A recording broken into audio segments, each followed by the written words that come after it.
Before I actually start the presentation, I wanted to show you our first logo. The transformation actually of the logo. If you look at the old logo that we had just a few months ago, and then at the new one, you will sort of see what we stand for. Because we stand for all different colors and all differences among us, and for fun and education. But we also go for trends, and we stand for simplicity. So whatever that's better for all of us. But also, we all want to belong somewhere. And so I'll show you this little presentation. We actually do feel that we belong, in this company. So it's really a pleasure to be able to present something that's connected to whatever we have produced. And the music worked just a little bit ago. Okay. Anyways, we all really enjoy, participating somewhere. And what I would like to present for you today is actually two different products. Each of them was prepared separately, but with one goal in mind. Really to make the learning individual. Because when we think about it, we all are sitting right here, right now, and each of us is different, right? Each of us thinks differently, cares about different things. On the walk right here, I actually paid attention to a very small, sort of a smart car with coffee. It was mobile coffee. Then I saw a really elegant man, but who was barefoot. Really elegantly dressed, but really barefoot. And that's what I paid attention to. And then I paid attention to a young man that obviously was on drugs. Each of us on the way here paid attention to different things. And when we think about it, you go to a clothes store or food store or anywhere, you pick individual stuff. But what about education? Do you get actually individually designed education so it fits your needs? Well, our children needs really. Well, hopefully I will show you that it is possible. Because the question is there really one thing that gets us, that ticks us, that gets us going? I think there is. We actually all want to succeed. We want to be good at something, whatever that is. We don't have to be good at everything, which is actually not that good, but at something. We want to be rewarded. It feels good. Well, why does it really feel good? Well, that's the question to biology of the brain.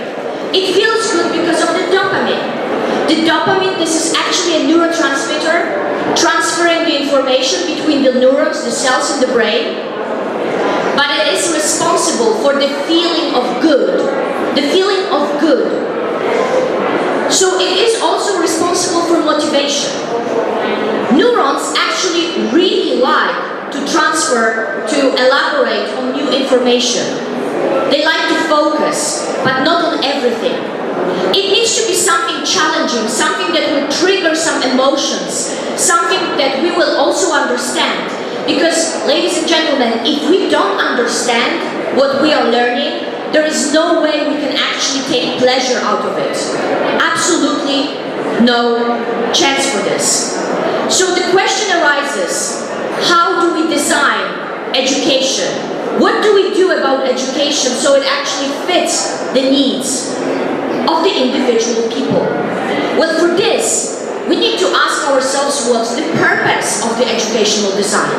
Because this is really what's important. Unless we answer that, we will not be able to design properly.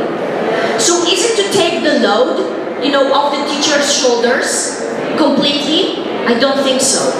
Is it to make us all equal, all the same, so we are easily manageable? Well, I don't think so either. Is it maybe to transfer everything into game, fun? Well, to some extent, yes. And that we have been doing for a long time. Or is it just to load the education with technology? Or more really concrete, more precise, with the tools of technology, computers, internet? Well, they will solve, they will help. They will definitely help. But only if they are designed in a good way.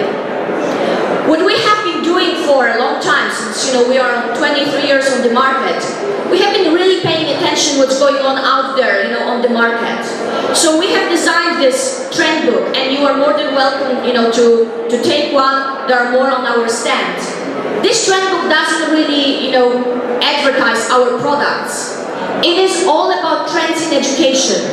What's important, what's really there to focus on and to pay attention. Because there are new ways of data reception, new learning experience, new relation between student to teacher, new relation between the students, new forms of knowledge transfer and access, and the learning orientation has changed as well.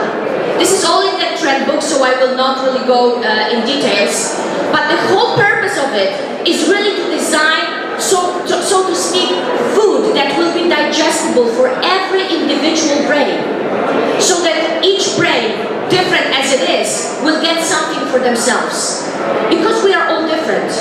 Every child is different, and now when you look at the classes, they are actually more and more different. We get all different nationalities and cultures and perspectives, and all these kids are actually supposed to be on the same page all the time. So how do we get them fired up? How do we actually get them to start, think, be interested, be engaged? So I started with food. So let's dwell a little bit on that concept. How do you get food? You go to a local store, right? And in that local store you are usually served with a nice lady or gentleman who knows your needs more or less because you go there. Or you go to a huge department store. Then you waste a lot of time, you find, but you get a bigger choice. So you get maybe what you wanted. But then the end result, you don't end up with all of this. You just end up with a little bit. Those things actually tell a story about you sometimes. That's a game night without the wife, right? So when we talk about brain food, we actually see this mostly. We know what's good, accordingly, considering the actual food. What about education? Do we know what's good for the brain, considering the education? Do we actually dwell upon, the design? We do, quite a lot. And so we have been thinking, about the whole process, taking into account the entire learning process and all its factors. Also those that I mentioned, considering the trends. There are also different stages of the learning process. So all the factors, all the differences, cultural, individual differences, but even every single child goes through different stages of the learning process. So first we will have introduction.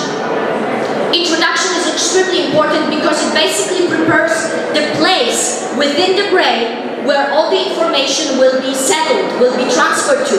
It's very important because later on you will be able to actually access that information much easier.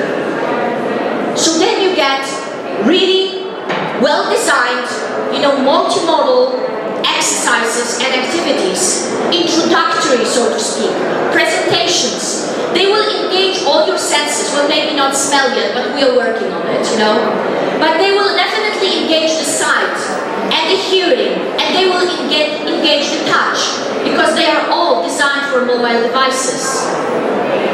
Then you need to actually consolidate and revise. So then you get sort of a little bit different materials. They are more elaborate maybe, but still simple language.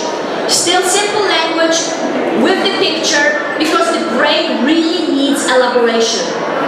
So you have all different things to choose from. You can go through video, you can go through slides. Because maybe you are a visual learner. And if you are a visual learner, then all those visuals, the slides, the presentations, the really graphic presentations will be very, very helpful for you. But then, you also need to be prepared to test all those connections that you made, right? Because if you worked so hard, then the test will reveal whether you succeeded or not. So then you have to test. And please notice that they are, again, slightly different. Because, we've models, so to speak, so just with printed materials, when there is only one option, then you really can't do much. And children learn tricks to go around, to go about it. But with these materials, you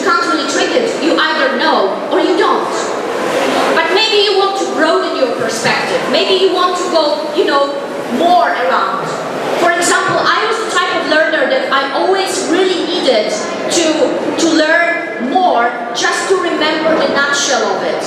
Because my memory never was really that good, so I always needed context. And the textbooks were never enough for me. I always had to go beyond, and I didn't always know where to go. So here we have a completely different type of materials. They are definitely much more in-depth.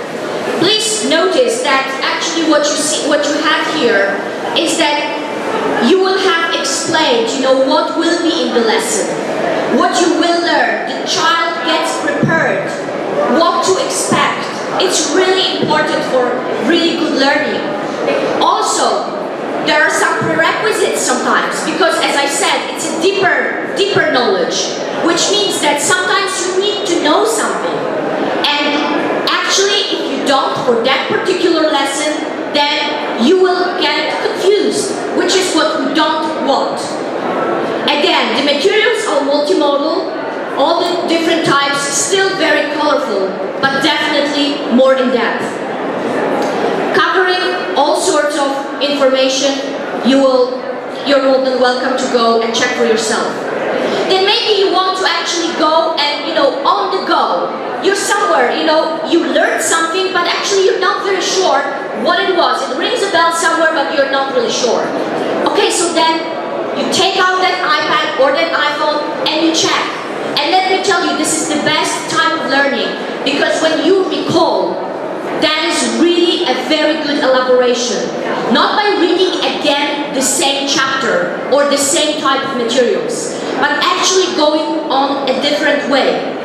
Or maybe you want to strengthen those connections that you already made, and you want to actually learn something exactly through elaboration, but on a more exquisite and in-depth mode. Again, you will have materials for that as well. They will explain everything in depth and with all the pictures and whistles and bells and whistles, because that's really all there is to it as well. Then also, when you want to enhance your interests, when you want to actually get deeper into the language, scientific language of instruction, you will get that too. Because these information are prepared, all our information are prepared by experts, but these are actually really in-depth knowledge. But you may be struggling, and if you are struggling, then you may have some gaps, and then you have to fill in those gaps. So again, you need a sort of simpler material to fill it in, just to move on, just to be able to broaden later on, to get deeper. First, you have to fill the gaps. Let me tell you something. I'm not sure whether you knew actually about it, but the research shows that the biggest problems in mathematics, for example, happen in the first year, in the first grade. Because the children actually switch from tangible to symbolic thinking. And then when you test them and they got really stuck and nobody filled those gaps and nobody really helped them, then unfortunately in the third grade, they will show the level of the first graders, because they are absolutely unable to move on. Filling the gaps and actually getting something simplified sometimes is really important. But you may be very talented, and you actually may want to go and explore. Well, you get that too. And with all of this come activities, practical activities, and a very elaborate feedback system. But that's basically a core of all our products, so this you have always got. With such a design, I can assure you that there can be more of such succeeding students. Because right now the number is not so great. But who wouldn't want, proud parents and happy teachers, and to share that feeling, and more dopamine in their brains, more importantly. Because dopamine in brains feels good, that's why we have drug addicts, unfortunately. So I'm inviting you to stand D65 and D57, they are right there, for an educational buffet. Please don't expect food. There's water, I think. But there are really a variety of educational products prepared for the individual needs of each of our brains. Thank you very much for being with me.